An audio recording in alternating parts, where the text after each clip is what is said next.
guys, in this video, we're going to talk about the wheel strategy. So the wheel strategy is probably the most popular um, option strategy out there. It's probably the most widely used, and that is because it's all about getting long stock. Okay, that's the whole goal in all of this. You're getting long stock, and then you're reducing your cost basis while doing so.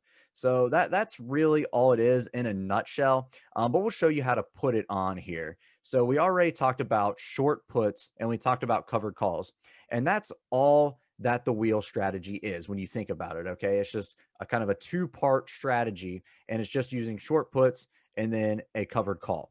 So what we do is let's just take Micron here, for example. We're in our May monthlies. We would go in and we would say, hey, guess what? Um, we want to be long this stock here. So you have to do this in something that you don't mind getting long in, okay? That you want shares in and you don't mind having them shares, okay? So yeah, we're fine with MU. Trading at like what, $86 right now. You know what? A little too high for us, but you know what? We don't mind getting long at 80. That's perfectly fine. All right. So we're going to sell this 80 strike here. Well, no risk to the upside here, because our only risk is that we're going to realize this whole profit of this 50-cent premium that we're selling the short put for. Okay. Obviously, our risk to the downside is that we are going to get long 100 shares at $80. Okay. So let's just say MU is going down here. It keeps on going down, down. And then finally, it breaches that $80 mark. Okay. So we are down here. We are trading below 80 bucks.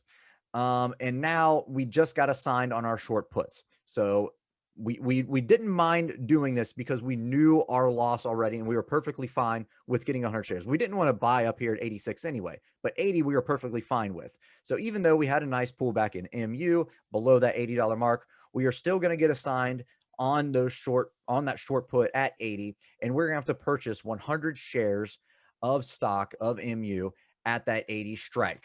Okay, even though it's trading for less than 80, we are still purchasing at 80. That's perfectly fine. So then what we'd go ahead and do is, now that we're trading at 80, we would immediately go ahead and then we would sell a call against it. So now what we're doing is we're setting ourselves up for a covered call. Okay, so then let's just say we keep on going to 80. We're creeping up here. Our risk to the upside, again, no risk to the upside. The only risk that we are going to have here on our upside is that we're going to realize the max profit at 85, and then we're just going to keep on staying above that. Don't mind these green lines here. This is all just something else. But anyway, for example's sake, our max loss, because it is a cover call, we know how cover calls work. It's our max profit is just going to be, once we breach 85, we can't get any more. We can't make any more. Okay. So let's just say we go right back up here, 86. Well, guess what? We were long shares at 80. Instead of purchasing shares at 86, another set of shares at 86 and then selling those back or whatever. Well, we already have 100 shares. And we have the short call here at 85. Well, we just get that one pair, or that 100 batch of stock of shares. We get those taken away at 85. That's all that is. Okay. So we get taken away at 85. Then we currently trade at 86, and we say, hey, guess what? Well, we're trading up here at 86. You know what? I don't want to actually purchase stock, even though I still think it's going to go up. But again, a little too rich for me again. So you go ahead and you just repeat the process. So that's all that is. We do the same exact thing over again. So maybe this time you say, yeah, well, I don't think it's going to go down to 80 this time. So we're just going to stay at 82. That's fine. You know what I mean? So again, you repeat the same thing. You want the stock to keep on going up, obviously, but your max loss, you have to be fine with getting long that stock. You go ahead. We're short here, the 82s. Guess what? We get assigned on the 82s because the stock goes down to 80. We immediately sell a call against it and repeat the process. So that's all the wheel strategy is. And you just keep on going further, or you just keep on doing this over and over and over again. So you can see how that would add up, especially because you're not going to realize your max loss, obviously, on your covered calls, because your max loss would mean that your stock price would go down to zero. And you're not going to realize and it doesn't matter if you realize your max loss on the short puts, because you wanted to get long shares anyway.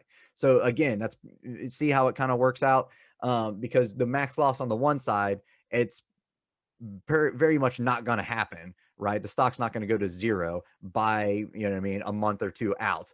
And on the other hand, um, even if you do realize a max loss, well, that's fine because that's what you wanted anyway. You wanted 100 shares at a cheaper price than what it was currently trading at. That's all that is. And then you're just kind of sucking out premium on each side. And if it does breach your short call, oh yeah, it stinks because you know what I mean? You didn't get to realize that premium that you just sold for, right? But that's not the goal of a covered call. The goal of a covered call is for the stock to keep on going up. It's not to just stay in between where the stock is currently trading and that short call. You don't care. You want it to breach it. That's the whole goal. It's definitely a bullish strategy. Most people, they sell a call against it and go, "Oh my gosh, man, I really need the stock. I want it to go up, but I don't want it to go up that high." And like, no, you just want it to keep on going high. That's all. That's all it is. There's no risk to the upside whatsoever. So that's all this wheel strategy is. And once it breaches your short call, again, you get your shares taken away for that profit. And then you just repeat it over and over again. Then you sell another put, yada, yada, yada. Simple, easy, very, very basic strategy, even though people they like to kind of complicate things. Especially I personally like to complicate things because I end up selling strangles and stuff against it. And then, all that good stuff. But anyway, we'll get into other strategies as well the further we go along. But that is your basic wheel strategy. You sell a put. If you get assigned, that's fine. You're 100. You immediately go ahead and you sell a call against it. No risk there to the upside. If it breaches your short call, guess what? You just got those 100 shares taken back away for a small profit. You sell a put against it again, and then repeat the whole process. So that's all a wheel strategy is, and it's a very popular strategy. If you have any questions, feel free to reach out to me, and I will answer them as easily and fast as I can. Thanks, guys, for watching. Make sure to check us out on social media. We have attached the links to our socials in the description, and we also have a swing trading service if you're interested. There's more information in the description below.